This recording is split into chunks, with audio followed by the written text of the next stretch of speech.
C'est un rendez-vous qui s'est voulu solennel au regard du groupement ecclésial tenu à la cathédrale Notre-Dame des Vertus d'Obala. L'Église vieille catholique au Cameroun, un moment de prière, de partage, d'enseignement catéchétique, de louange et d'adoration.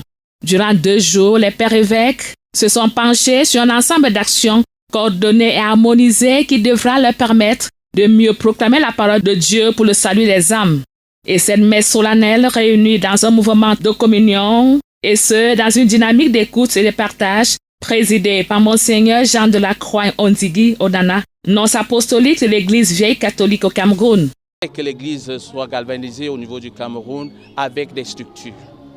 Des structures telles qu'une basilique et des cathédrales dans toutes les 10 régions du Cameroun. Pourquoi pas les écoles? Pourquoi pas les hôpitaux? Donc à Dieu, à temps et à contre-temps, de nous exaucer, d'exaucer nos prières pour que cela... Les hommes de Dieu souhaitent voir une élection qui se déroule dans la paix et avec la participation de tous les citoyens qui souhaitent y prendre part.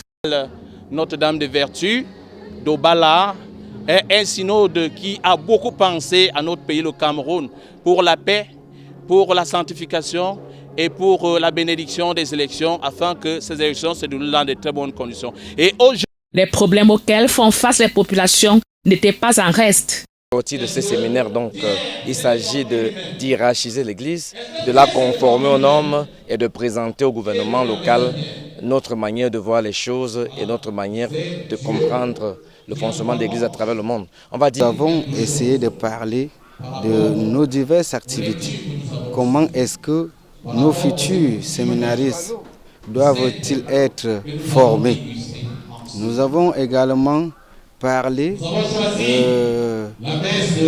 des thèmes tels que des découpages des provinces ecclésiastiques qui n'ont rien à y voir avec le découpage administratif.